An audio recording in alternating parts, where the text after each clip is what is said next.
it's all to race for. Coming to turn 4. Oh, he's hit him.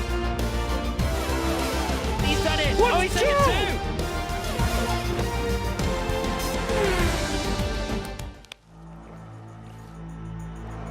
Five red lights in Baku, and it's a good reaction time for Alex Albon. Can he pressure his mate down into turn number 1? No, he can't. That's deep from Louis Delatraz to hand the position to Esteban Gutierrez. And of course there are cars absolutely everywhere. This is Baku, for goodness sake. You knew that was coming. But it's Russell, Albon, Gutierrez, the top 3. We are understandably looking at the battle for P5. Oscar Piastri having the time of his life around this circuit. He's got the move done. Fittipaldi knows he needs to fight back absolutely immediately, and he'll try to do so with DRS. Oh, that's going to be very close indeed. One of those moves that makes you wince, but the outside line becomes the inside. Oscar Piastri does now have P5. You can see the grip that Anthony Davidson has over Courtois as he sends one up the inside. That's going to be so close. Surely it's single file through there. No, what a move from Davidson. Podiums. Alex Albon, 3-second time penalty. And that will do it. That will do it for the battle for the lead. George Russell can see the checkered flag, and the British driver crosses the line to win on the streets of Baku, and it's 3 in a row for George Russell. Yes, an unbelievable drive there from George Russell to do the 3P in the penultimate race at Baku. So glad you could join us tonight. Welcome along. My name is Tom Deacon, and this is the Gfinity Arena, the home of F1 esports. Sadly, though, tonight is the last Virtual Grand Prix. I'm kind of emotional about it, but to help me not get too emotional and cry live to you guys is, of course, Sky F1 presenter Natalie Pinkham. Natalie, what did you think of the 3P? That's a good start to the show, right? You said you weren't going to do that. Yeah, but then it's in the script, so I kind of... Right. I'll put some other things in the script then, see if you followed them. Fair enough. Listen, I'm like Ron Burgundy.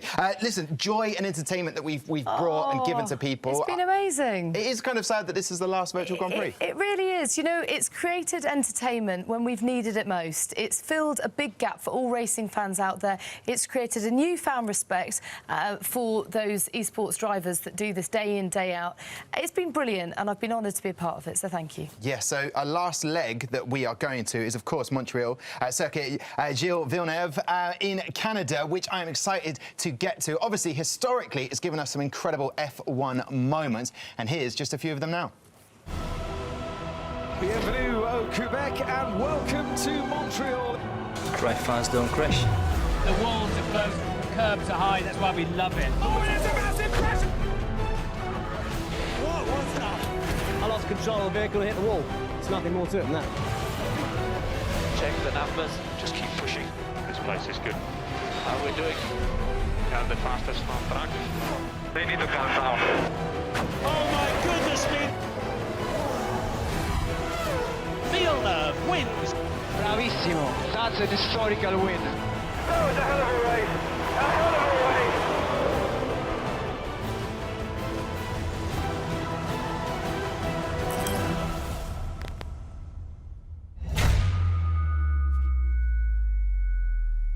There we go. Indeed, we race on.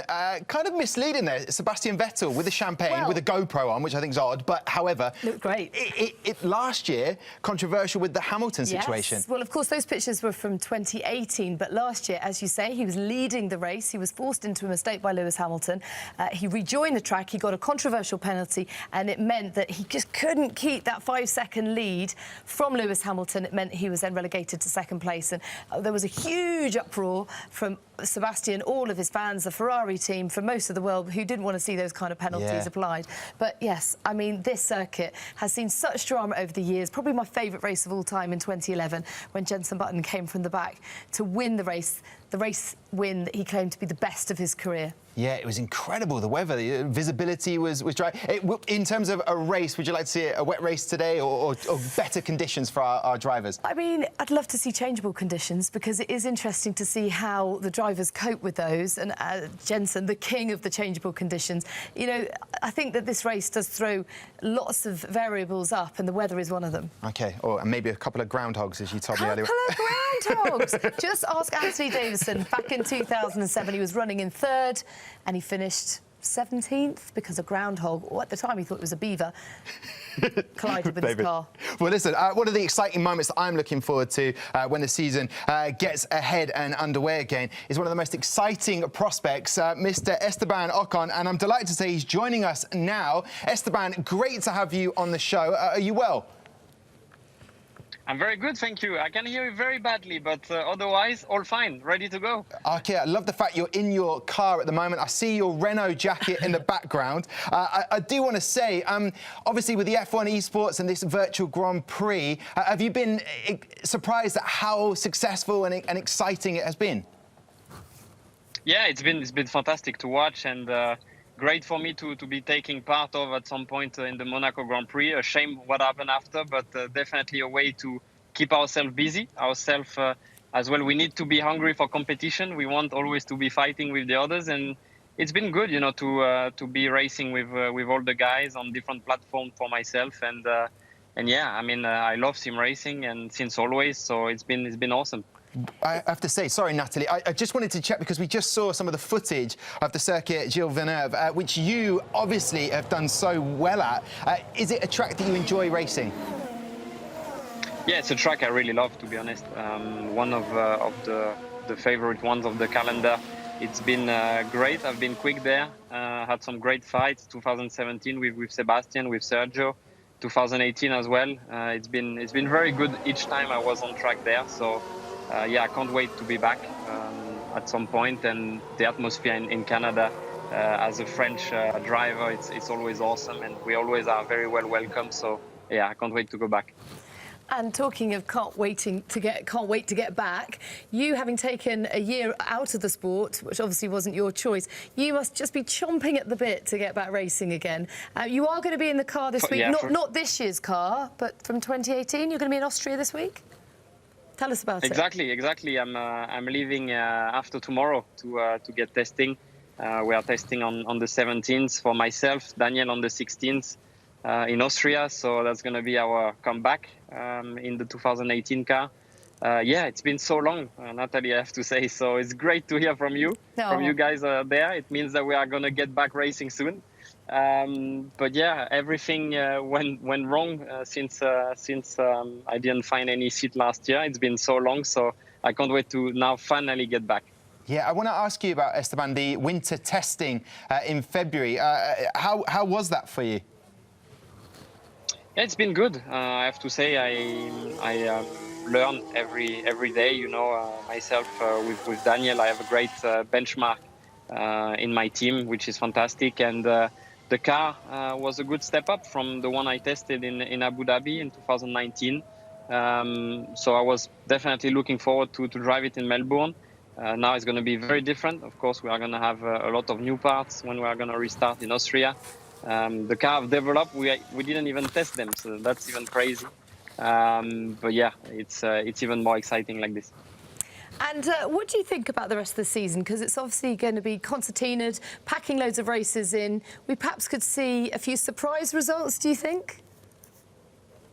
Well, it's definitely going to be so important to perform each time we are going to be on track, because at the moment we are not seeing what the future is going to bring.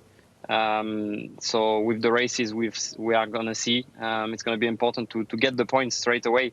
And of course, the one who's going to be the most awake to start with is going to be the one who will perform the best. So definitely for us, it's going to be important the test this week, and then we need to be ready for the first race. But for sure, one race doesn't follow the other, even if it's the same track. So it's going to be very, very exciting, and it's going to be very important to perform well.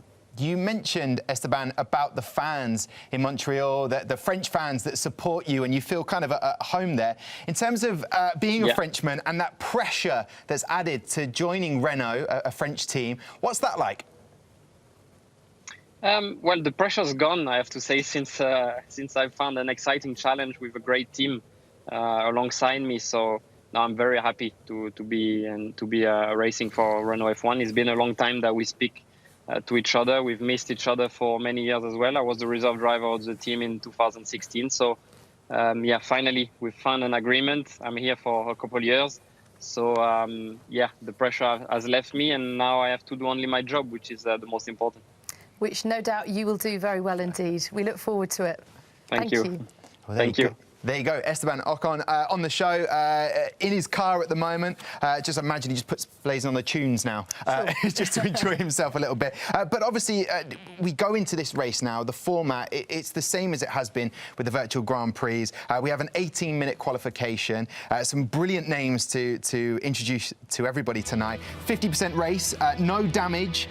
Driver assists are on, and there are, and it's put in bold for me, the strict track limits, which doesn't mean they won't be pushed to the limit, though, does it?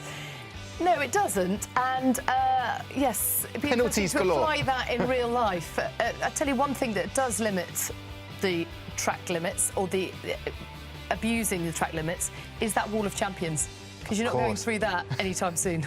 No, indeed. But in terms of, you mentioned him earlier, Ant Davidson. Yes. Let's have a look at the driver lineup. Oh, yes, he's driving again tonight, isn't he? Good stuff. Because this is quite exciting, because we have some content creators from the world of the sim racing and the F1 game by Codemasters. Arava joins us, the Arava YouTuber content creator. I'm excited about that. Simon Neal, Biffy Clyro, vocalist. Now, he's been getting a bit of help from a few people. He has indeed. So the deal was, quid pro quo, he would give Danny Kvyat some guitar lessons in exchange for racing tips. So that's what they've been doing. I tell you what, I'd love to learn from both of them on both that skill set. So, you know, yeah, keep an eye on him. Indeed. Pierre Gasly there, the AlphaTauri F1 driver, made his debut last week in Baku, finished P12. And then we move on, there's Anthony Davidson, as you can see there, driving for Mercedes. Interesting enough, you've got Guan Yu Zhou, who is back. He won back in Bahrain, and obviously going to be pushing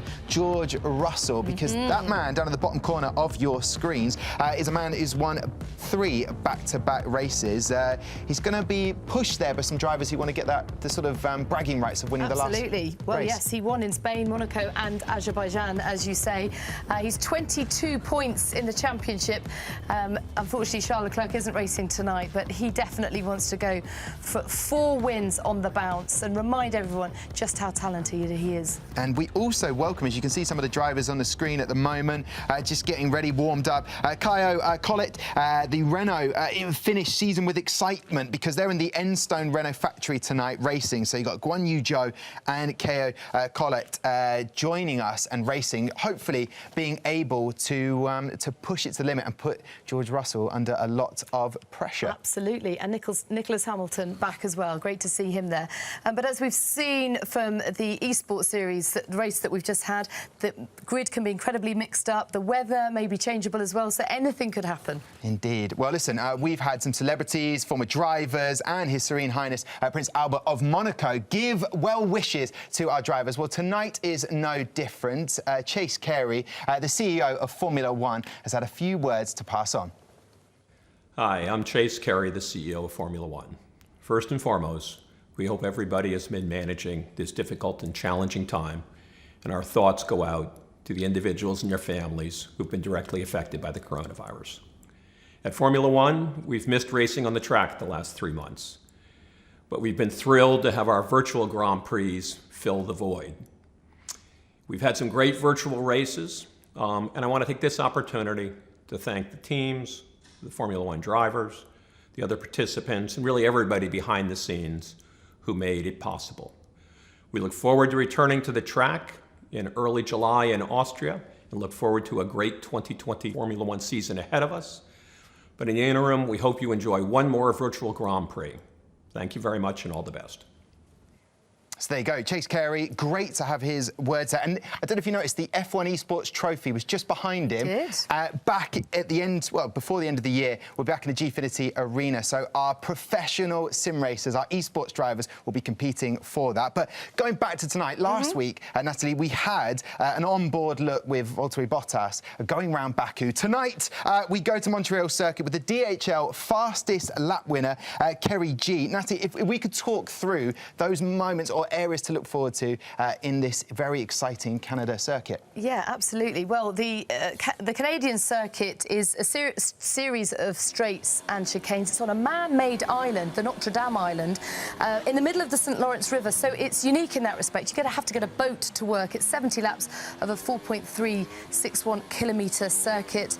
It's a high-speed track, lots of overtaking opportunities. Cars need to be able to ride the curbs and not lose time through those chicanes. And much like Monaco, it has concrete walls that will punish mistakes. So you don't want to be making those mistakes. And the big one, of course, is that wall of champions.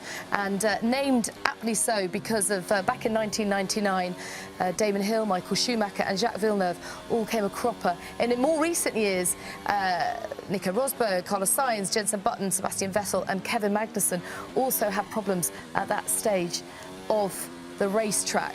Actually, I asked Damon just before we came on air about the Wall of Champions, and he gave me this great quote. He said, "It has no attraction for me. I, on the other hand, was very attracted to it. Much to my relief, I wasn't the only one. It seemed to like champions rather a lot, but it is very impartial. It will take anyone who does not respect it." So, and it also stops arguments over track limits too, a point I alluded to earlier. Oh, brilliant. Well, as we saw there, Carey G winning the fastest lap time. That time, though, just to point out to any sim fans out there, is on career mode. So there's been a bit of tinkering with the car to make it go at that speed. However, always up to speed are our commentators for tonight. Alex Jakes, Matt Gallagher. Gentlemen, what's the view like up there in the arena? It's pretty good. It's been pretty good all the way through this fantastic event that we've seen for the last few weeks. And I'm pretty sure that car could fly by how quickly it was going. That was ridiculous. Matt, obviously our esports expert when it comes to that sort of track time. In terms of the cars that are going to be out there, not maybe setting that sort of fast time. No, absolutely not. And if they are, they're going to get a slap on the wrists from me for track limits, which we love to talk about as much. I'm still also recovering from your three-peat gag at the start of the show, but that's fine. Just about getting there. Indeed. And obviously, gentlemen, it's been a real treat to watch all of the drivers compete in this. But tonight, George Russell is going to have a bit of a target on his back. He is. He's been the benchmark for a long time now. It started off with Charles Leclerc, and then he's just taken a step forward. And to be honest, no one's really been able to live with him. So I think there's a few in the field, though, that will be desperate to interrupt this winning run. Well, I expect a few surprises. Natalie and myself will be down here at the desk. I'll pass it over to you, gentlemen, to take us through qualification. Thank you very much indeed. Let's go straight to qualification, already in progress then with George Russell, the driver to beat. There we are. We didn't know that was coming, but it was a fairly good bet. Esteban Gutierrez has been very strong last couple of races as well, always on the podium, and he is there right now. But what a lap from Colette and Joe, both of those drivers racing next to each other at Enstone, at the factory, and they are third and fourth right now with 6 minutes to go of this 18-minute session. I was kind of hoping that George Russell's car would be weighted down, or, you know, have one less wheel or something, just something to slow him down, because he is just unbelievably quick at this game. He's had the training from the Williams esports guys, Javier Guerra, one of the guys that's very much in charge of the esports drivers there. Whatever tips that they've been giving him, he's very much absorbed, digested, and then just can put it on the track. 107.6 is rapid. I'd be very, very surprised if anybody can beat him to pole position. We've got 5 minutes 43 seconds remaining, which means, depending on where they are, half the guys are still in the pits, a few people on outlaps, maybe 2 more attempts from everyone. So a chance to get further up the order, but George Russell with a handy gap, and you'd have to say a bit of a grasp on pole position at the moment. Alex Albon will want to do better than that. He won earlier in the year at the Brazilian racetrack that we went to. Nicholas Latifi has taken part in every single race. He's in 7th position, and Anthony Davidson going very nicely there as we tick into the final 5 minutes of the session. We always like to bring you an interview during this qualifying session, and we've got a corker for you today at the final Virtual Grand Prix. Gunther Steiner, the Haas team boss, is going to join us now to give us his thoughts. And Gunther, good to see you. Thanks for joining us. How have recent weeks been for you as a team principal, trying to get everything prepared for this return to racing and 8 races in 10 weeks?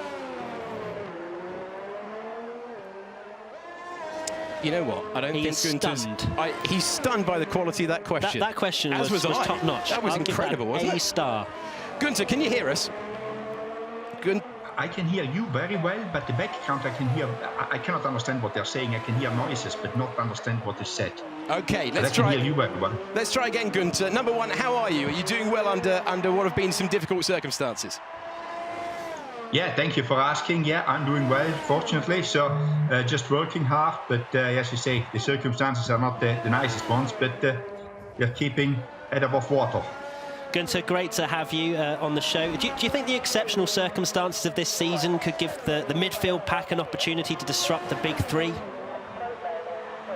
That will be difficult because after Australia, after the Barcelona test, I think all the midfield teams didn't change a lot on their cars. They just try to survive like us, you know. So I don't think we can challenge the big one, but hopefully we can challenge each other, which will make it interesting as well this season in the midfield. We're looking at one of your cars on track at the moment. You've had two great representatives in Pietro Fittipaldi and Louis Delatraz. What have you made of their performances in this Virtual Grand Prix series? I think they're doing pretty well, you know. I think Louis won also the 24 Hours of Le Mans, obviously not in our car, but they are racing as much as they can, and Pietro had the pole position in Monte Carlo. So I'm pretty happy with them. You know, I think it's very competitive out there in the virtual world for them. And a former Haas driver as well in P2 at the moment, just behind George Russell. Just finally from you, Gunther, give us a prediction for this season. Are Haas going to be rock stars this year? Or what is the other option? Can you tell me that one? I'm not sure, but I think I might get fired if you tell us. We don't want to get fired. No, back to your question. I don't know. It's difficult to say. The strange thing is we tested in Barcelona, and it seems years away that we tested. So the midfield was very close together, and hopefully we can shake up something a little bit. But it will be a difficult season because of the circumstances. With the long break, unexpected break, everything, we had to turn everything off. For financial reasons, and now we started again, obviously, to be ready for the season, but it will be tough in there. Hopefully we rock a little bit. Well, good luck for the season ahead. It's going to be super intense. We wish you and the team the very best, and thanks for joining us for this final Virtual Grand Prix. Thank you, and good luck to you guys. Thank you. Bye. Great to hear from Gunther Steiner there. Thankfully, we didn't hear all the options for certain answers. What an absolute legend. He's always great value, and we appreciate his time. Right now, to the nearest challenger for pole position. You're on board with Esteban Gutierrez, and he is trying to close down this gap as we tick down into the final section. Stuck in second gear at the moment. Yellow flags out there for the time being. Let's get a prediction out of you, Matt. Can he close down that gap to George Russell? I mean, my actual brain is saying no. My entertainment and race fan is saying yes. Your commentary brain is saying yes. George Russell, the only person in the 1 minute 7s at the moment. I think Esteban can definitely get within that. I don't really know what he's doing in second gear at the moment. Just trying to take his time to probably start his lap as late as possible. Although he wants to be taking that last chicane a bit quicker than that, if I'm being completely honest with you. So I would imagine he's lost a little bit of time going towards turn 1. But half a second to make up is a huge margin around such a small track as well. Let's see if he can do it as we take a look at Nicholas Hamilton. Yeah, Nicholas Hamilton going across the chicane there and in 17th position. And we're into the business end of this qualifying session then. George Russell's 107.6 the time to beat. Esteban Gutierrez on a lap trying to get on terms. Nicholas Latifi at his home Virtual Grand Prix, leaving his best performance until this last one. And Nicholas Hamilton out there trying to improve with 19, 18, 17 seconds to go. This is the last possible opportunity. Here's Nicholas Latifi then. Needs to get a move on, needs to cut the beam before the time runs out. He's got the DRS open. I have a feeling he might not brake for this last chicane if he's got 4 seconds remaining. Yeah, oh no, he does. Let's have a look, 2 seconds, and the driver in third will not get a chance. Neither will Albon, down in P10. So it's all rather confusing in terms of what's happened there in terms of track position. Similar thing to what we saw last year in Monza. So some drivers' effort is complete. And the big question is Esteban Gutierrez. Can he find a time out there that gets him on terms? That may not actually be completely in sync as George Russell sets a 1 minute 7.4. At that time, Matt. Look at that time. That is ridiculous. He is just taken the mick now a little bit, if I'm being honest, but I think that wasn't completely in sync with us because from the left-hand side, you can see Nicholas Latifi, there's no checkered flag. So yes. I think everybody is on a lap, so we've got a bit more excitement coming. So you can see 14th downwards, Pietro Fittipaldi in 6th position. Over the line goes Anthony Davidson. He will start no higher than 8th position. A lot of drivers still on outlaps. Good spot, Matt, because the cars are still circulating at this point. That lap time from George Russell is borderline ridiculous. And he looks like he's on for another pole position. Good effort from Pietro Fittipaldi. Colette and Joe going very nicely. And Colette with that just absolutely superb debut performance at the moment. Nicholas Latifi makes it a Williams 1-2. George Russell, the only driver in the 1-minute 7s, but Nicholas Latifi gets onto the front row and he will have a chance at improving. Esteban Gutierrez relegated down to P3. Colette has out-qualified Guan Yu Zhou for the time being. And Alex Albon at the very end gets himself up to 2nd position. Another driver into the 107. So the top 2 from Baku look like they're going to be the top 2 in Montreal as well. If George Russell, fancies, hanging up his F1 career in 10 years' time, he could go into esports. 107.4, if my memory serves me correct, is only 1/10 of a second off of pole that we just witnessed. George Russell is ridiculous at this game, still half a second or so ahead of Alex Albon. The man, he's pretty much wrapped up this championship that we've spoken about, but he hasn't rested on his laurels. Well, an excellent lap, a landmark lap for George Russell, who once again will start this race from pole position. Qualification done. Landmark time from George Russell. Just going to show how talented he is in the real world racing and competing now. If he was to go into that esports world and race against those pro drivers, it was on the stream with Charles Leclerc. He said he would be in sort of about 5th place out of the best of the best. So going to show how good he is. But Natalie, anyone else who stands out for you at the moment? Well, just on George there, praise indeed from Charles. They've all got this absolute mutual respect and camaraderie between them. But for Charles to say that about George is something, isn't it? I just want to give a shout out to Esteban Gutierrez. He's something of an unsung hero, not only in the virtual world, but also in the real world. He obviously drove for Haas in 2016. He then went and had a sabbatical with Formula E, came back as a reserve driver for Mercedes, but he has been consistently putting performances in. Strong points finishes, a handful of podiums as well. So, yeah, he's been really impressive throughout this whole series. And also, a shout-out has to be said for the 5th place in P5, Caio Collet, who we were talking about, the Brazilian Renault Academy driver, who's up in 5th there on his debut. But again, it's the F1 drivers leading the top there. And Guan Yu Zhou, do not sort of think that he is not in with a chance in this race. Just talking about George, though, because he'll be looking to make it 4 out of 4 in the most recent races. You do the cribs with George Russell. He seems like the nicest guy, and we've got to see him really what he's like. What is he like in the cribs? Well, that goes out tomorrow on Sky F1, so yeah, tune in for that. He's great fun. His brand is really building. He has all the talent to back it up. He really is a star of the future, and I'm going to put a tenner on him being in a Mercedes car quite soon. Oh, OK. I said it. Oh, wow. Betting as well. I don't know anything that you don't, by the way. Perfect. Listen, let's take a look at the track that we will be racing on tonight.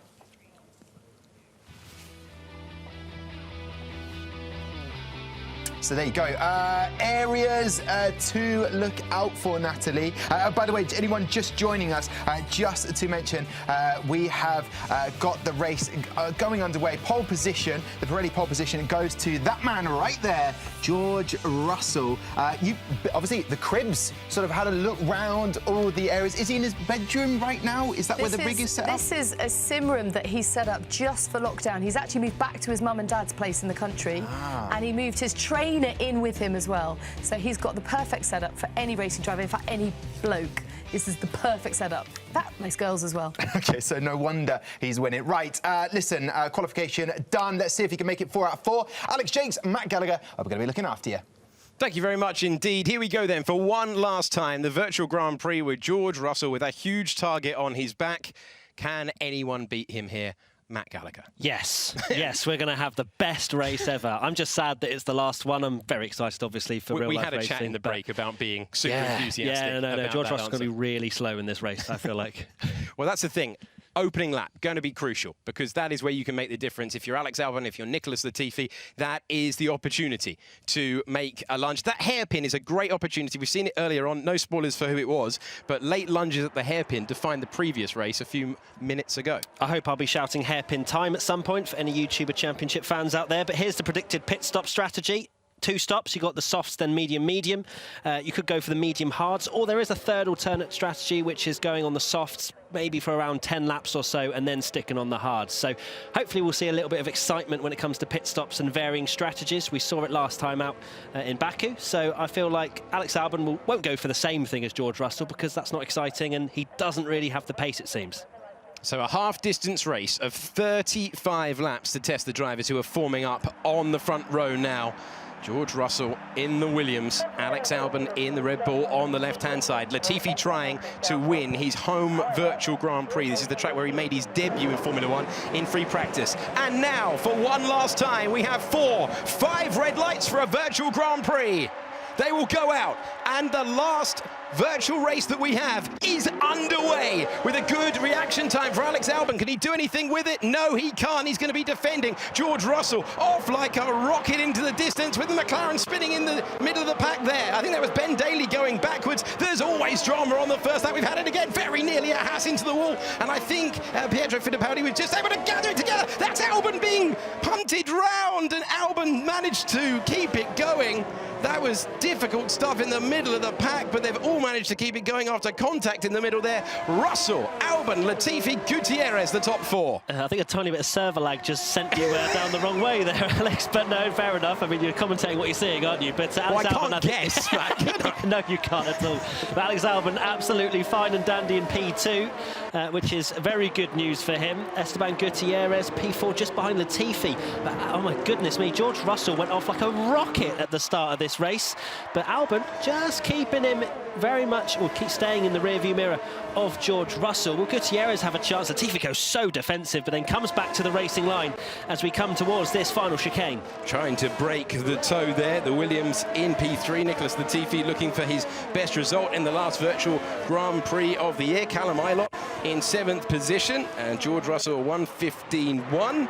as they are very close. You can see Gutierrez with a lot of confidence right now. I said a second ago I've never guessed in commentary, but that isn't true. We once had our monitors go down in Budapest when Lando Norris was taking the lead of a wet race, and I had to guess whether he was in the lead or not. Anyway, it all worked out. How did the guess go? Yeah, he took the lead. It was fine. It was totally fine. So sometimes you have to guess in commentary. Russell, Albon, Latifi, Gutierrez, and Colette, a superb debut performance from him so far, immediately up to the pace of the front runners. Yeah, very similar to Oscar Piastri last time out, running in P5. So Kyle Collett doing very well indeed, just behind Gutierrez, only 0.2 of a second. So that may change positions very shortly. No DRS just yet. That'll be activated next lap.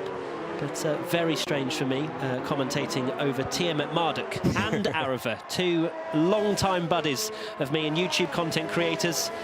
And we have made some very funny moments around here in the YouTuber Championship, and it will hopefully continue sometime into the future. But yeah, very interesting to see some new content creators on the grid.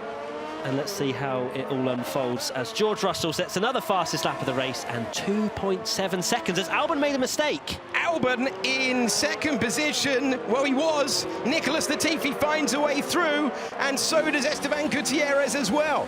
So it's a Williams 1-2 right now. Last time that happened a week ago on strategy. This time it is for real pace. But Gutierrez trying to immediately come back down the inside. That's not an obvious overtaking opportunity, although Jenson Button thought differently back in 2011. Russell, Latifi, Gutierrez, Alex Albon down to 5th. I don't know what happened there. We didn't really catch that, but Albon must have made a huge error into turn 1. And now finally we can say it's a Williams 1-2, although I'm about to curse that. If Gutierrez, no, he's going to bump draft him to then maybe take him into the final chicane as long as he doesn't punt him. It's late on the brakes. Latifi all over the road trying to keep that position. But right now, Williams finding themselves. So I wonder if there's a few technical gremlins. Alex Albon's back Alex Albon. 2. We're back to guesswork again. This is some kind of games he's playing. Clearly, he's pressing a button which is allowing him to go further down the field, because I think Latifi, Gutierrez and Collett all saw that, and Collett, oh my goodness me, so close to collision with the Mercedes. Now, trying to go the long way around, knows that that's not the best option. because you're very likely to find yourself on the grass. So decides against the order once again. Russell, Albon, Latifi and Gutierrez.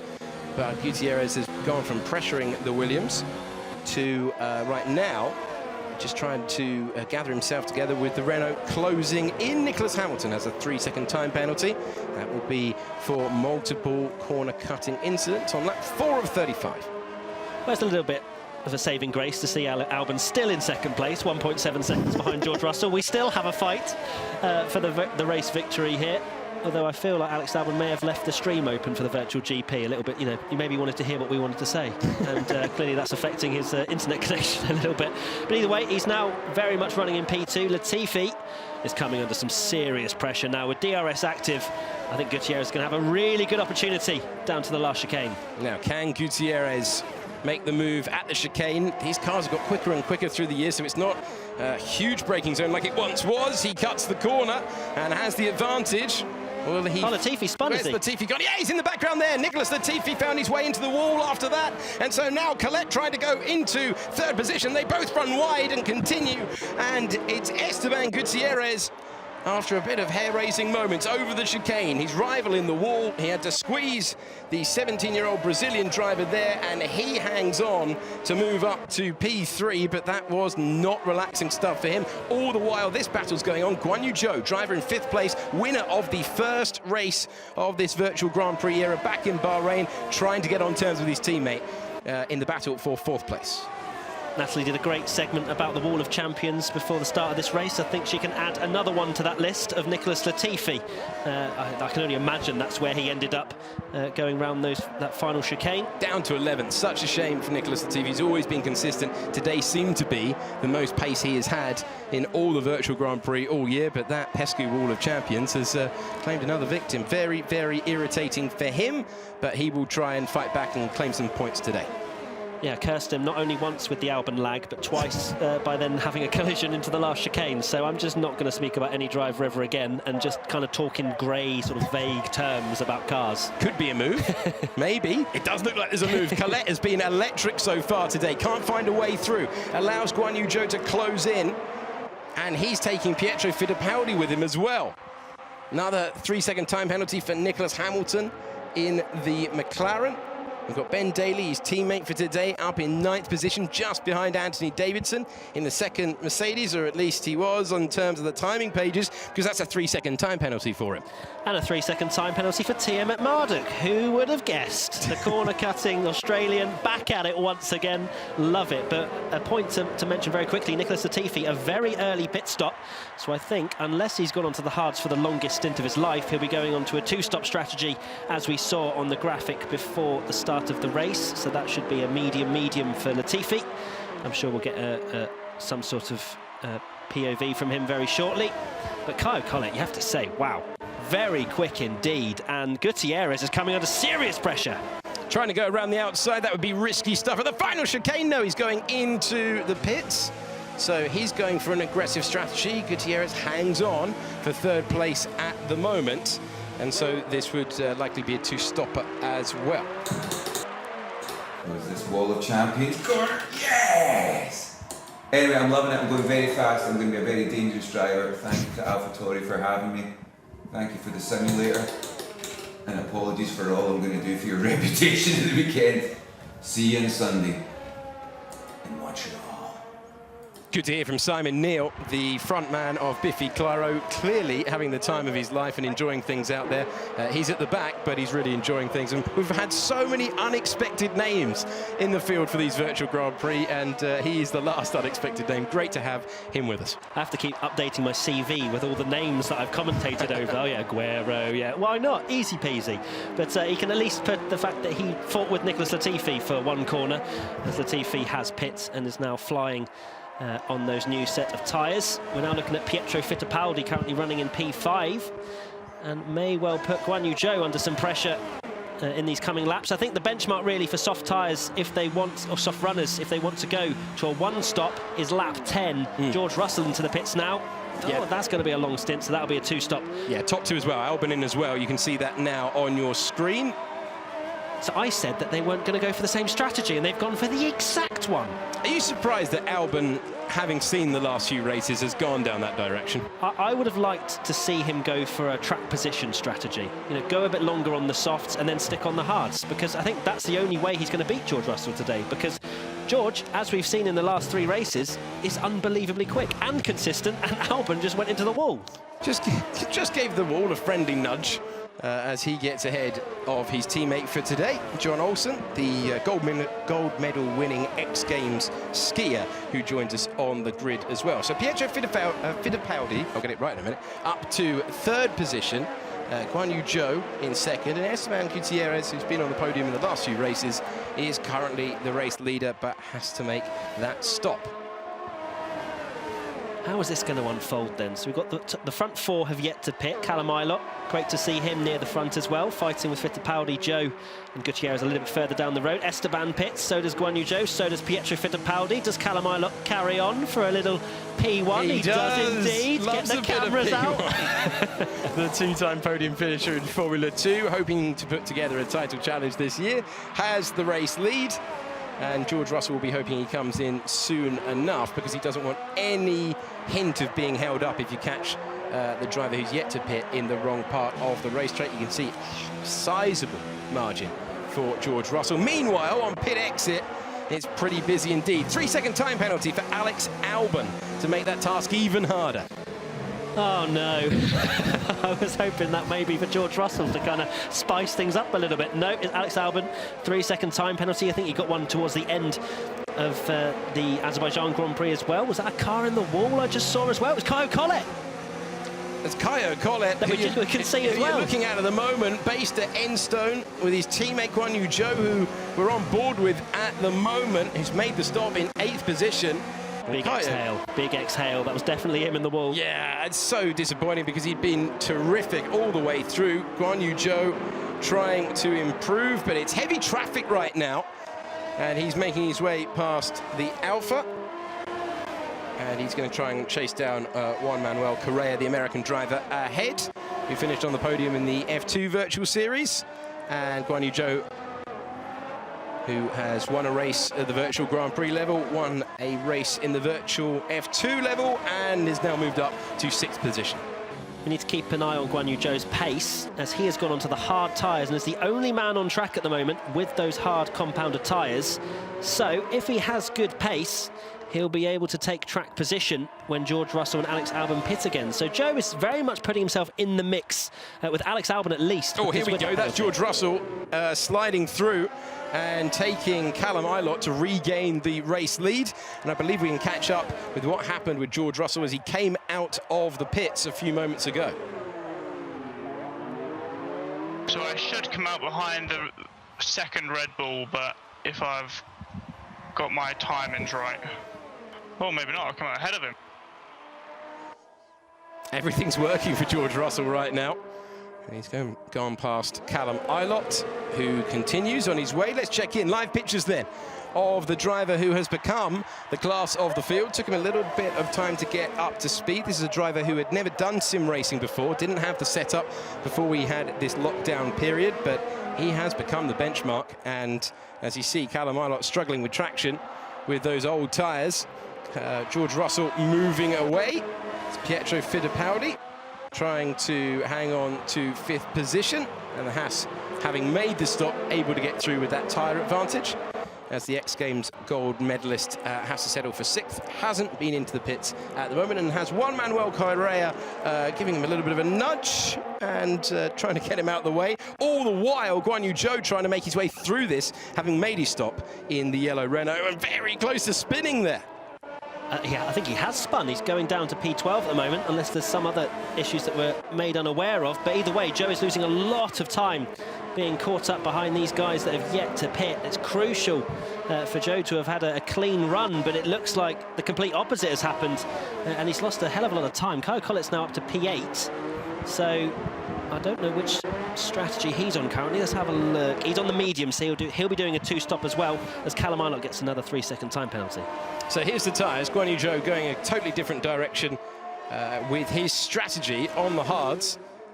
And it's rather ambitious to go on the softs at the bottom of your screen. There, that could end up in the wall, and it will. So Juan Manuel Correa has decided enough is enough. And I think Wall of Champions, that totally works. John Olsen's got an X Games gold medal.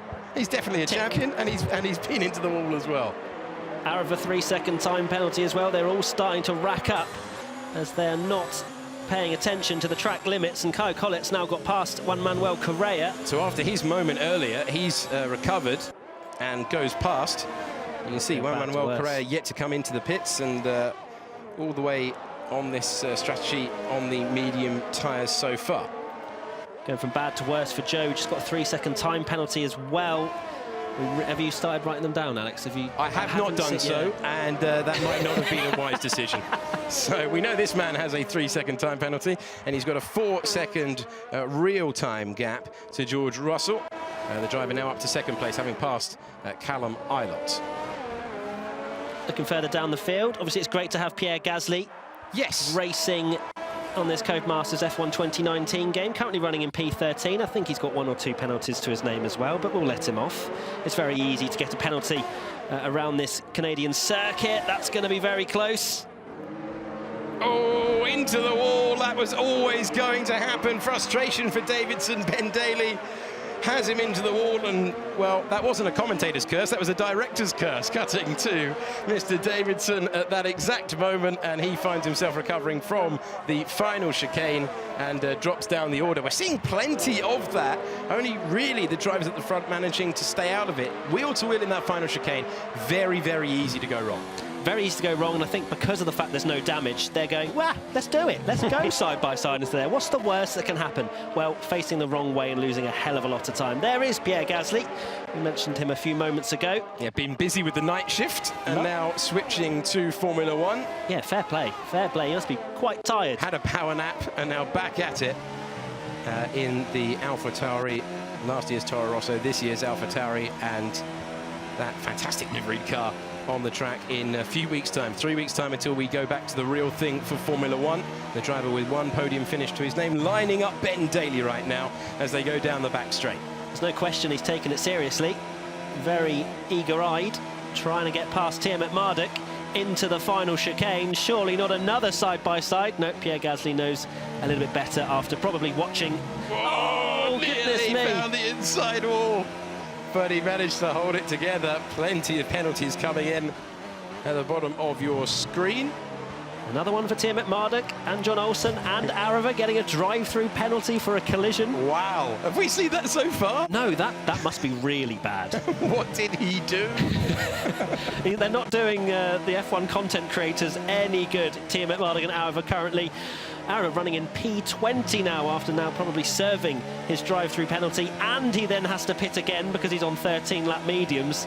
It's really not going well for the guys that spend a lot of time on this game. Pierre Gasly can't get through, though, at this stage on the same strategy, as you can see from the tyre graphic on screen at the moment. So he will just be trying not to get impatient and lay a bit of a lock-up from the driver in front. Nicholas Latifi is a driver who had contact earlier on.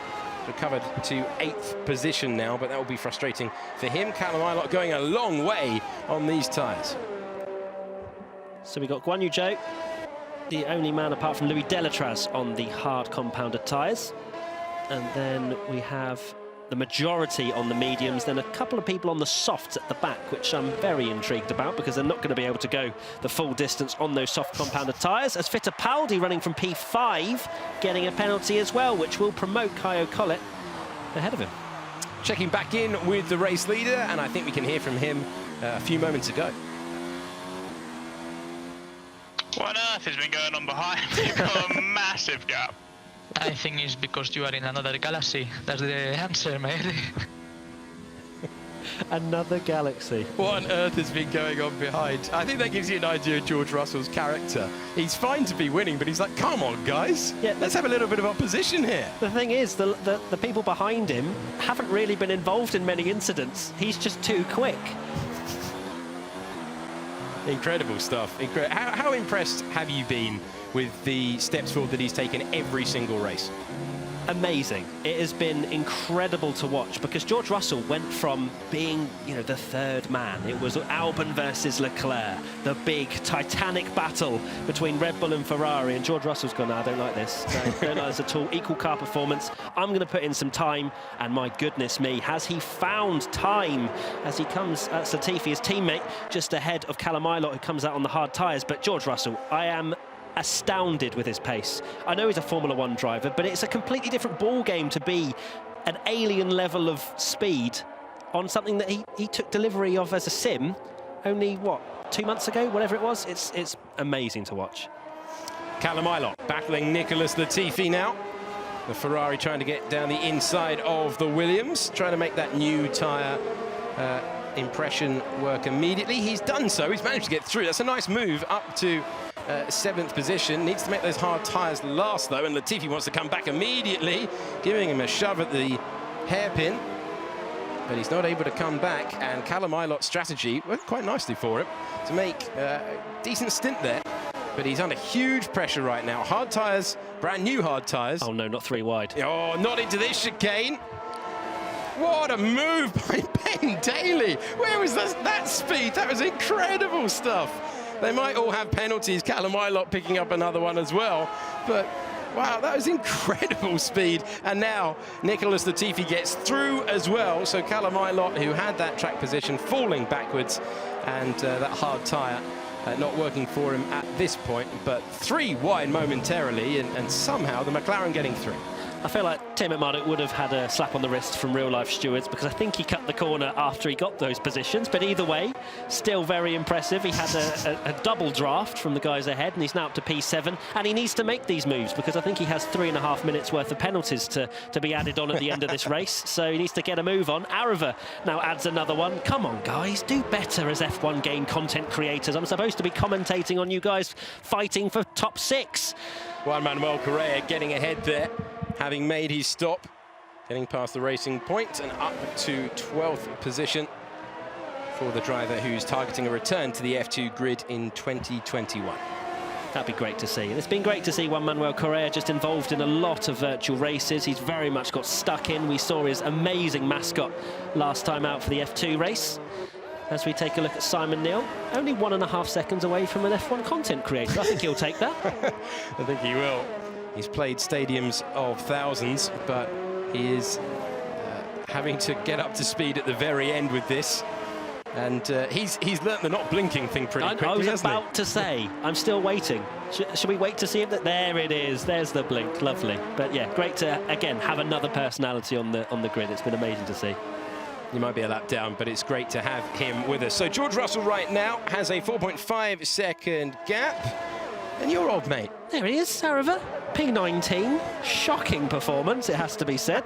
I'm not even going to mince my words.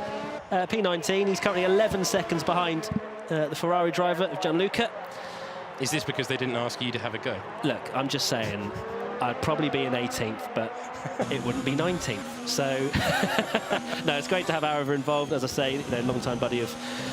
we've known each other for 10 years or so, I reckon, and he doesn't look like he's having a great time, but I guarantee he is. There is a smile under there. It's just concentration. That's just concentration right now. He's not concentrating hard enough. Oh, there's another pumpkin. Was that Arava running a pumpkin helmet? Well, I just noticed that. I think he is. Right, let's keep the show on the road as we tick down the final laps of this Virtual Grand Prix season with Callum Ilott. With Pierre Gasly behind. This hasn't really worked for Callum Ilott. I think he did a really great stint on the medium tyres, but he's not enjoying life on the hards at all. I think it glorified his stint just a little bit by staying out and being in P1. Obviously, he had to stop, and George Russell was just behind him. But currently in P9, I think he's got a couple of penalties. We definitely would have run out of paper if we'd started to write those down. But he's got the pace. He's right behind Latifi, which was such a shame because it was looking like a Williams 1-2 at one point. But Callum Ilott, he very much can go to the end. There's not going to be any problems for him in terms of tyre wear. He's got 7 lap fresher tyres than Guan Yu Zhou, only 5 or 6 seconds down the road. So it's not over for Callum Ilott, and I think he'll be eyeing up a P6 or P7, even with all penalties told. So here's Callum Ilott. You heard the tone for DRS. Nicholas Latifi has it as well. Hugs the inside line.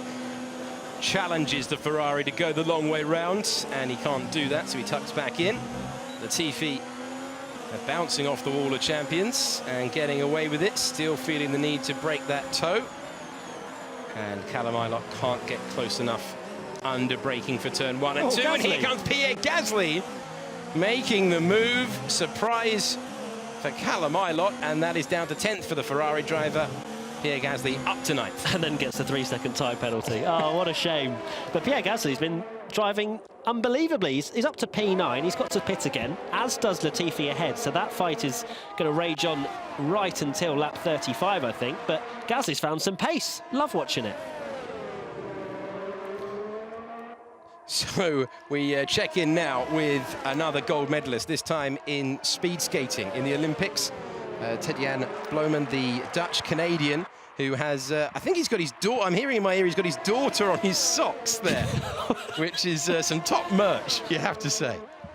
That is, yeah, that's something. That's certainly not something I've ever seen before. But great to have him on the grid as well. A gold medalist, such accomplished sportsman throughout this Virtual GP series, and he's running in P12. A pretty decent result, you have to say. Fighting one Manuel Carrera at the moment, and I think he'll take that, wouldn't he, Alex? I think it's a superb performance to get up to speed. He's trying to break the toe right now as they go to the final chicane, and I think he'll be okay. No chance for the late lunge. So short are the braking distances, but Juan Manuel not wanting to hang around there. Side by side there as they go down into turn 1, and the Alfa Romeo has the position up to 12th place for the American driver.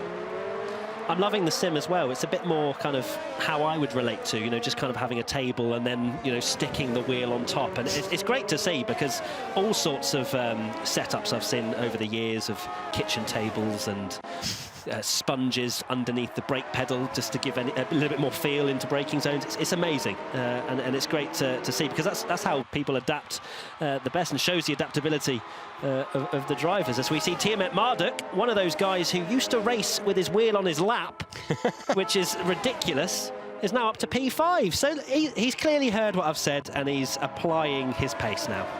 Yeah, after that roasting, he had responded. He had to. And now up to P4 as the second stoppers begin now. This stage of proceedings.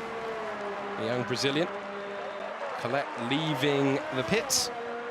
And he was 5th in the Euro Cup last year with 6 podiums to his name. So a prospect for the future, and immediately up to speed today with a trip to the wall thrown in there as well. Here's his teammate, Guan Yu Zhou, who got us started back in Bahrain. Seems a very long time ago indeed. Guan Yu Zhou trying to get past Max Mate directly ahead in the McLaren. You heard the tone for DRS there, so can he close in? It's surely going to send one. No, he's not, he's going to wait. So he's not able to make the move at the time being, but he's enjoying life on the hard tyres a lot more. And now here he goes with the DRS once again. Closing in. Can he make use of it? Renault versus McLaren. Guan Yu Zhou gets past, and that is 4th place with Alex Albon and Esteban Gutierrez in the pits. So this stop strategy that he's gone for could pay off here. And Guan Yu Zhou get out ahead of Esteban Gutierrez. Can he close down that gap? No, not at this point. So it is a top 3, like we had 1 week ago around the streets of Baku. Russell, Albon and Gutierrez. Pierre Gasly has another 3-second time penalty. That's something that Alex Albon has also picked up earlier on. And Albon has been having a chat to his engineer. Alex, apparently George wants to slow down a bit. For what? Just to give the fans a show or something. No, I don't want that. Yeah, same. Can you imagine your mate, like they're best mates, those two, and your engineer comes on the radio, Matthew, and says, your best mate is going to take pity on you. He's going to give you a sympathy race at the end of the Virtual Grand Prix. What a gut punch that is. Well, I can guarantee you'll never hear an F1 team radio like that again. There will never be, oh, do you want me to slow down to give the people a show? My goodness me. I mean, I'd love to see it, but through a mistake rather than Russell taking pity. And clearly Alex Albon very much not keen for him to slow down. It was the sigh. Yeah. It was no, George. come on. Just give it a rest, George.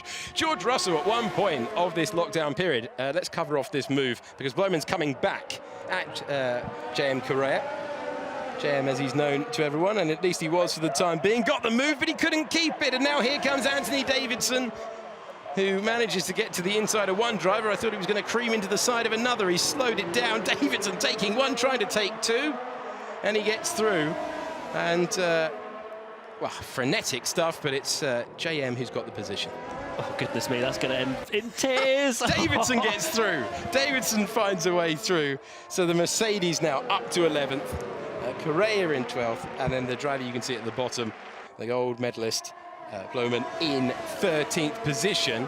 At one point of this strange period that has not been normal, we saw George Russell taking out Alex Albon. That's what he was most famous for, and now he's found a bucket load of pace. Oh, very nearly, Guan Yu Zhou visiting the inside wall there, got away with it. Currently leads his teammate in 4th position, and I think that was just a message on the radio from Mr. Russell because the gap is now 7 seconds out front.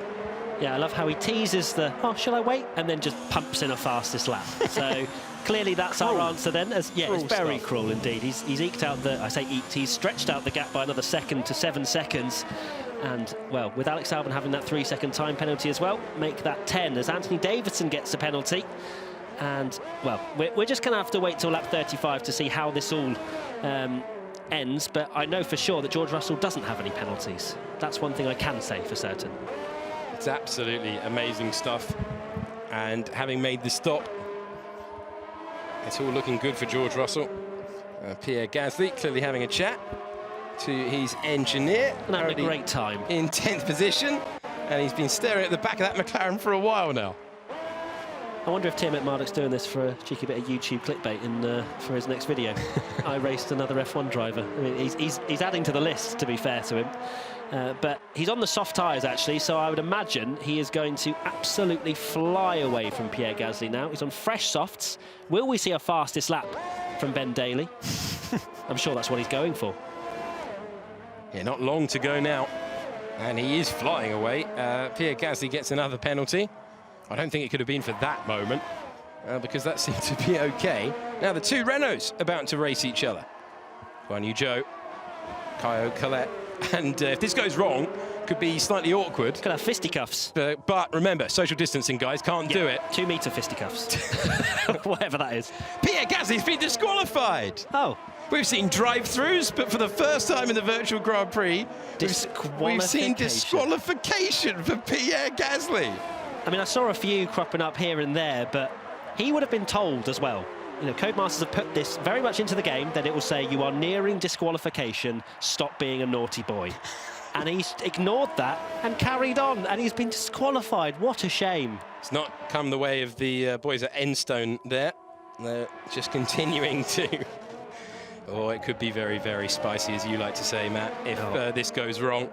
But right now, Guan Yu Zhou with those old tyres, and Caio Collet in 4th position with the tyre advantage, with track position. And the young Brazilian really has shone on debut in the last Virtual Grand Prix of the year. You can see the strategy the same for all of those in the top 4. Disappointment for Nicholas Latifi because contact robbed his opportunity to mix it up there as well. But great debut for the 17-year-old Brazilian. And there you have it, Tim McMurdoch, 1 minute 10.5, fastest lap of the race, puts himself well and truly in the mix to get fastest lap for this race, and I'm sure he'll be very happy with that indeed. Currently running in P8, closing in very quickly with Latifi, as Bloemen gets a 5-second penalty for ignoring blue flags. We're getting every single variation of penalty. They're emptying the bag today, I don't think there's anything left. There's no more penalties to... I mean, we've already seen a black flag, which is outrageous, given... Well, hold on, let's cover this movement. Time. It is. There we go. With Ben Daly down the inside.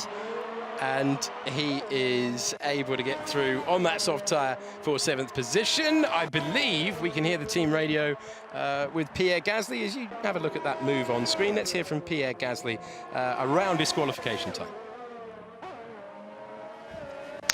It seems to be a very difficult race, mate. Be careful. No jokes, Javi. That's when mistakes happen. That's not Pierre Gasly. That is not Pierre Gasly, but you could hear the smile on George Russell's face through that team radio. So he's having the time of his life, as he is. Let's see if we can hear from Pierre now. 25-second penalty.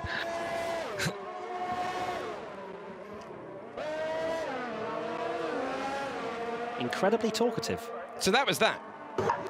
Honestly, Marcel, I think I'm gonna have, like, I'm not kidding with the 25-second penalty. That's alright, mate. Just literally don't worry. Is that Marcel Kiefer saying, yeah, don't worry about it, it'll be fine. Oh, you've been disqualified. Yeah. It was almost like, don't worry, you're kind of a lost cause at this point. 25 seconds. I don't know how much more you're going to get. And unfortunately, disqualification was probably something that Kiefer should have warned him about, but didn't. I'm amazed that Pierre Gasly's the only one right now, to be honest, because there's quite a lot of penalties being collected. And we've got Bloemen ahead of Correa. These guys have been battling lap after lap. Still they continue. It's totally different compounds of tyre. But Juan Manuel able to come back. Is he going to send one to the inside? Wait for it. Does an Alfa Romeo appear? No. So we're looking at the racing point of Ted Bloemen.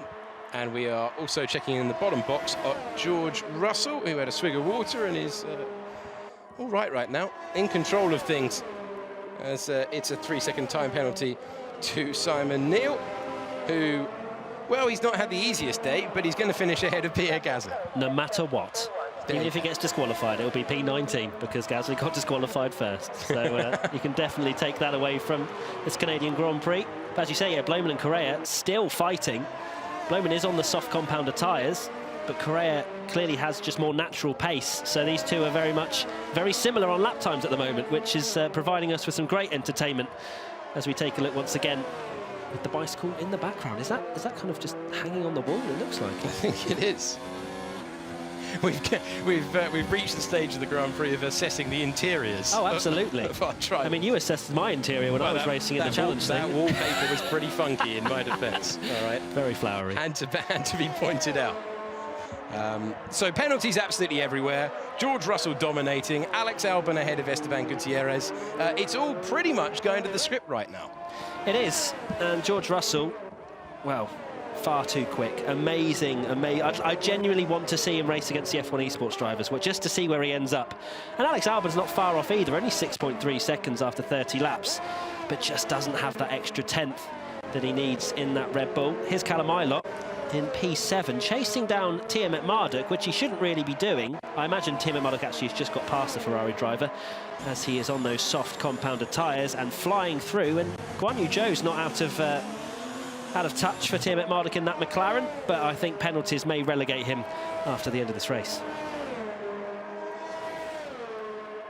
So on the back straight, they go once again. Nicholas Latifi, 1.8 seconds away from Callum Ilott. Esteban Gutierrez has a penalty. 3 seconds, and Callum Ilott as well, but still no one has triggered the stewards to get disqualified. Only Pierre Gasly so far has managed to do that today. Just seeing if there's so interesting strategy from Mr. Daly to provide us with a bit of entertainment at the end. 6-lap-old soft tyres allows him to attack. It's allowed him to get the fastest lap. Yes, he's gone soft, medium, soft, if I'm not mistaken, which is a fourth alternate strategy, which wasn't on the graphics. So Ben very much going for a completely different strategy. It's working for him because he is rapid at the moment. That is not Guan Yu Zhou. That is Olsen, I believe, or maybe Simon Neal. But he can just drive straight through, as there's the setting which lapped cars are essentially ghosting, so you can just drive straight through, which is nice and easy for the leaders. Petkov gets a 3-second time penalty. We are running out of memory of That's not all I'll say is that's not his first. I can't tell you how many that is for him, but he has collected a few today in the other Ferrari. Down there in the 17th position, Ferrari, who have rotated the board in terms of their development drivers that they've given a chance to at esports level. Hamilton out of the race as well. In the other McLaren. P17. Only a few laps to go as well, so a shame for him. I think he was running ahead of Arava and Petikov at that point. And poor old George, wanted a race with his old mate Alex Albon, wasn't allowed to. Has to just stay out there in the lead. Louis Delatraz, who is currently dealing with the race leader coming through, has a 3-second time penalty. Both the Hasses, he's just driving straight through. And, well, actually, both the Hasses are now fighting as well. And that's for position for P10. That is. And Louis Delatraz finds a way to get through on those old tyres. 20 laps on the hard tyre, but he's found a way to get past his teammate. And look at how this was a 3-second gap. It's now down to 1.2. Those soft tyres up against old hard tyres. So different strategies meeting at the end of the race. But what sort of defence is Guan Yu Zhou going to be able to offer? Not much, given what we've seen so far. 3-second time penalty for the Alpha of Juan Manuel Correa. Game plan for Tiamat Marduk now is get past, or Albon gets another 3-second time penalty. One more of those, and that'll bring Gutierrez into the equation. But Tiamat Marduk, game plan, get past Zhou and then just drive. Just drive as fast as you can and try and gap however many seconds you're currently holding of penalties. But I think it's just for the fun, isn't it? I don't think he reckons he's going to beat Zhou come the finish line, but he's going to give us some entertainment either way. Zhou is going to be crying for a new set of tyres. 24 laps on the hards. He is by far the furthest into his stint when you look at the tyre strategies on the left. John Olsen must be very close as well to joining Pierre Gasly in the locker room. But right now, Tiamat Marduk closing. Surely he will have a chance into the final chicane. Well, gaining from the traction of the tyres with every single metre that he comes behind the Renault into the slipstream. He's got DRS now, and it's going to be, at least on track, 5th position for Ben Daly, who uses that DRS to get further clear into the final chicane. He's certainly been very, very entertaining today, no matter if he gets switched back around. And up to P5. Having a little weave as well. Not sure if that was for the cameras or to break the toe or if he thought it was the last lap of the race. It's not. Arava gets a 3-second time penalty. You wouldn't think that this track would be very easy to pick up penalties because it's so flowing, it's quite a short circuit, but it's so easy to cut the curbs. There's so many of these opportunities, even though you wouldn't think it. There's not that many turns here, but this chicane, so easy to get a warning. So easy to get a warning into turn 1, into turns 3 and 4. Into 5 and 6, basically just counting now, Alex. But there's so many. I enjoyed it. Some of your best commentary of the entire season so far. But my point is, it's very easy to pick up penalties, and we've seen that in this 35-lap race. Well, Guan Yu Zhou got us started in Bahrain when Mr. Herbert took the lead. After cutting turn number 1, it was Guan Yu Zhou that day who came back. Then the form driver was Charles Leclerc, who was absolutely excellent around the streets of Albert Park, and then again at China. And then we saw Alex Albon defeat the Ferrari. That's when the tide turned the way of the driver you're looking at right now, George Russell, who won in Spain. He won in Monaco by a country mile. He also took victory in Baku. And the driver who, in his first season of Formula One, wasn't able to score a point, has been able to show his talent behind the wheel. He hasn't just won these races, he's dominated them. He hasn't just impressed, he's staggered people who believe that he is on par with the esports drivers who do this day in and day out. Once again, you are watching the conclusion of a masterclass from the Williams driver who comes out of the final corner for the final time. George Russell sees the checkered flag and wins in Montreal to make it 4 in a row and take the title. A super drive, and that smile in a few weeks ago was a little bit of relief. Right now he knows he's the best, and he's proved it once again. Perfection. Not only is he absolutely rapid, but no penalties to his name either. He was pushed by Alex Albon in the last few races, but we don't even see a warning come up for George Russell. Amazing drive. Williams on top of the podium again for the 4th consecutive race. And I bet he reckons, he wishes that this could translate into real life as well. That'd be nice, wouldn't it? Taste some champagne. It certainly would. He has put his name back up there. And I think it's been great for George Russell because whilst he's had to watch the drivers he's grown up with go to race-winning machinery like Alex Albon, like Charles Leclerc, he's reminded everyone of his talents. And when it comes to esports, they are seriously considerable. He's the winner of the final Virtual Grand Prix. Fantastic work from Matt Gallagher, Alex Jakes, making me chuckle on several occasions. It felt like Matt Gallagher and Arava basically is you and Anthony Davidson, just being harsh on a good friend. That's it. Yeah. There's a lot of mutual respect and love there, though. Don't worry about that. 4 wins in a row for George Russell. Amazing stuff. Isn't it great? You know, he had a cracking start and it was never in doubt. And at a tough time for Williams on the track. In the real world, he's putting a smile back on everyone's faces. He's such an impressive guy. Whenever I talk to him at a racetrack, and it's actually to Alex's point there, you know, he's seen his pals who he's come up through the ranks with work with teams that with perhaps better machinery, better cars, but he's never let his head drop. He works tirelessly. He's so popular with the team, and he's always smiling. He's always learning. He says, "You know what's good for me to be under the radar because I'm building to a very bright future." Of that, there's no doubt. Yeah, it has to be said though, with George Russell, with this racing, it's brought joy to people who've been watching because we can have real-life races. At the same time, just to show and to pick up on a point that Alex and Matt said, the fact that George Russell has never raced in a sim before in terms of this F1 esports, and going to perform like that just shows how good of a driver he is. He can make that transition. Absolutely. And, you know, the wider point about just how well the racing world has collaborated and the sense of solidarity at a very difficult time has been hugely impressive. It's certainly made me very proud. And this kind of virtual web that's been cast around the world, that everybody from various countries, miles apart, can come together for a race, has been a brilliant way of pulling together at a very difficult time. And, you know, George personifies all of that for me. It's brilliant. Yeah, definitely. That word community means that the community right now can look back at some of the highlights of that incredible race in Canada. And the race really had everything. I saw coming into this moment, George Russell just getting a lead. The carnage that was going off there, as you can see. You expected that, didn't you? It felt like some drivers had forgotten something and wanted to turn back round and get it before the race started. And then it's lap 3. Alex Albon slipped back. There was a situation as he's dropping now. And it was there for George Russell to just get into the groove, find his rhythm, and take that lead away and make sure that someone that we spoke about, Esteban Gutierrez, has been fantastic in the last few races. You know, he was 3rd in Baku, in Monaco he was 2nd, in Spain he was 3rd. So he's been performing well, but once George got that lead, he never looked back. It was never challenged, was it? I mean, I did think at one stage we were going to have a Williams 1-2. Latifi starting well, looking for a strong result, because he kind of deserves the strong result throughout this series, but he spun into the wall, tumbled down the order, and it was a bit of a shame, actually, because it'd be great to see them on the 1st and 2nd step, wouldn't it? Yeah, Latifi heading to the wall, lap 5. Coming up very shortly, we're seeing lap 13 now, 35.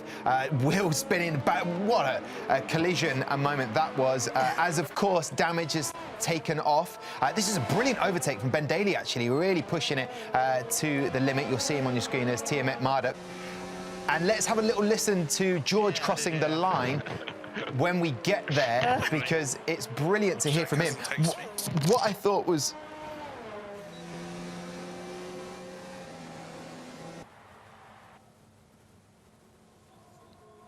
Just listening to the stream at the moment. There you go. Listen, lap 23, as we wait for that little confirmation there, he even asked the team radio, Marcel Kiefer got on the radio to Alex Albon and said, basically, shall we take pity on you? Which I thought was, as Matt Gallagher said, what a gut blow, and Alex Jakes actually said it, to suggest that for us at home, he could slow down a bit. That is the personification of a man who hasn't won in real-life racing, but is just finding his groove and that character that oozes confidence, and we love to see. Yeah, I mean, he asked what on earth was going on behind him, and he was told you're just in your own galaxy. That was it. I mean, that was just music to his ears, isn't it? Yeah. The race was great. It was full of entertainment. Penalties are plenty. One disqualification, for goodness sake. But lots of drama. And lots of different tyre strategies as well. 4, I think, in total, more than we considered. Yeah, indeed. And obviously, we know that these drivers can't wait to get back real-life racing. Some of the content creators can't wait for the new F1 2020 game that is coming out so that they can get up to speed. We've got the F1 Esports Pro Series coming back at the end of the year. But in terms of being a showcase and providing that entertainment, it definitely lived up to it. All of the virtual Grand Prix we've had.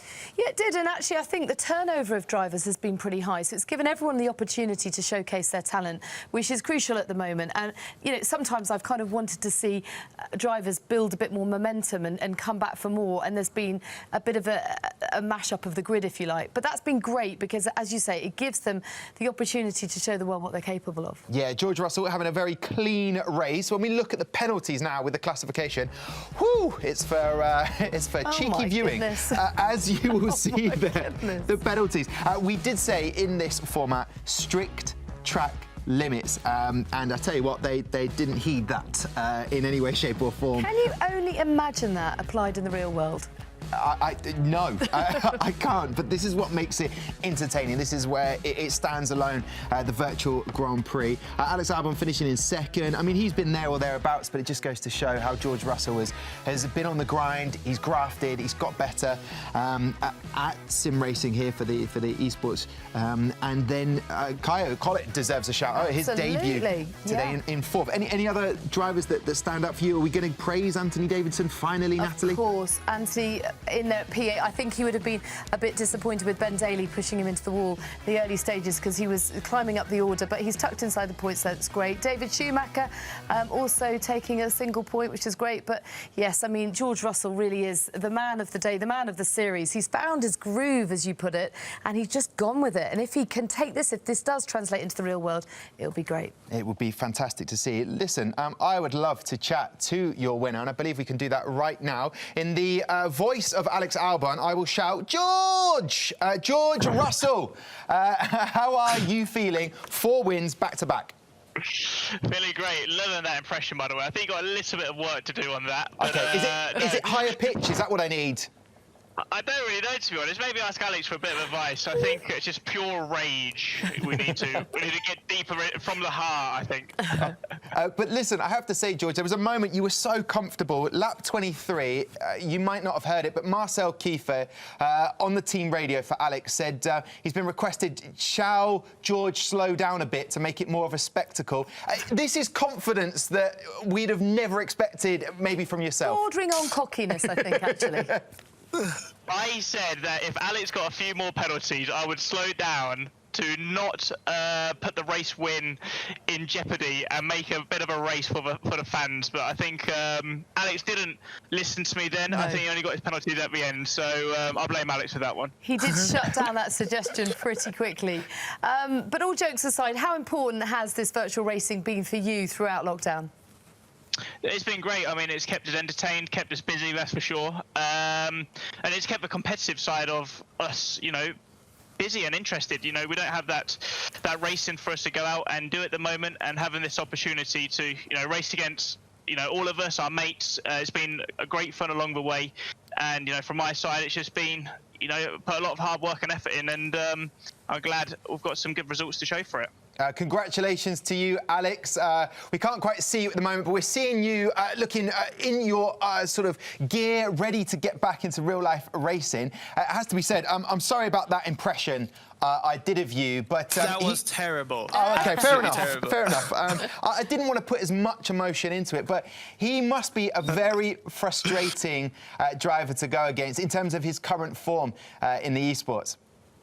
Yeah, he is. He's extremely quick now. I feel like George is kind of stuck with it. And in the beginning, Charles looked like the quick one, and then George just comes through and just destroyed all of us. I've just been an average P2 the whole way, which has been, yeah, I mean, average Alex.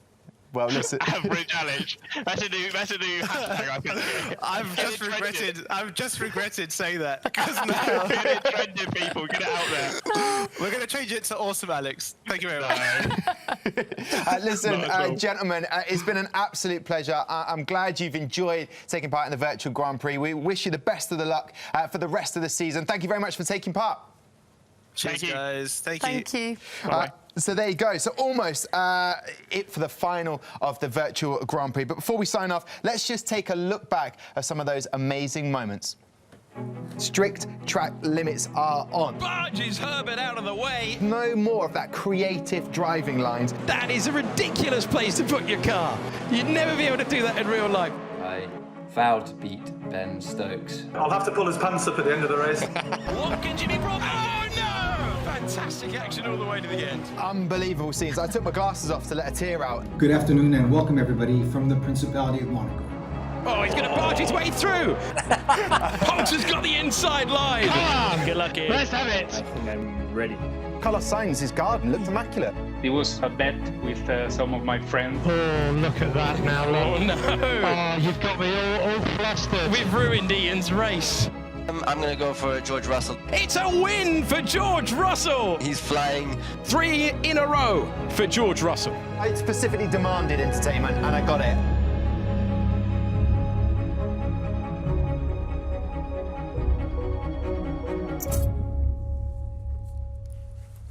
There you go. We raced on. I was getting a bit tearful there. I was watching it. Brilliant fun. What's been a highlight for you, Natalie? Well, 8 races that all delivered on every level. There was so much entertainment. And as I've said time and time again, we needed it at this time and it delivered every single time. I think probably the race that stood out for me the most was Interlagos, when that lead just kept changing hands backwards and forwards. That had everything. Particularly enjoyed talking to Fernando Alonso as well. Wouldn't it be great to see him back on the grid, perhaps in the Renault seat? You made a prediction earlier with George Russell. You don't want to... I'm putting it out there tonight, aren't I? My goodness. No, it really has been a pleasure. Codemaster's done a magnificent job. All of you are just great to work with, so thank you so much. An absolute pleasure to have you on board with this. Final standings of everything that's happened. George Russell winning the championship. Listen, that is it for the Virtual Grand Prix here from the Gfinity Arena. It's the home of F1 esports. I cannot wait to bring back the F1 esports Pro Series. If you've enjoyed it, make sure you're up to date with all of our socials to get to it. A massive thank you to all of the team, to F1, to Matt Gallagher, Alex Jakes, to everyone that's been involved, the team that do an incredible job behind the scenes. But listen, we are going to be back, and if you want to see what's happening, we are going to the real-life races. This is what you can expect. Get set for action here in Austria.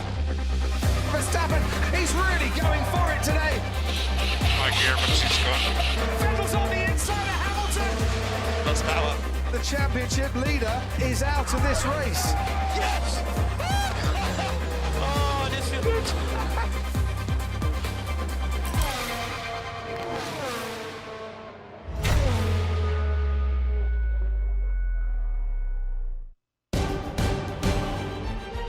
All 5 lights are on. It's all to race for. Coming to turn 4. Oh, he's hit him.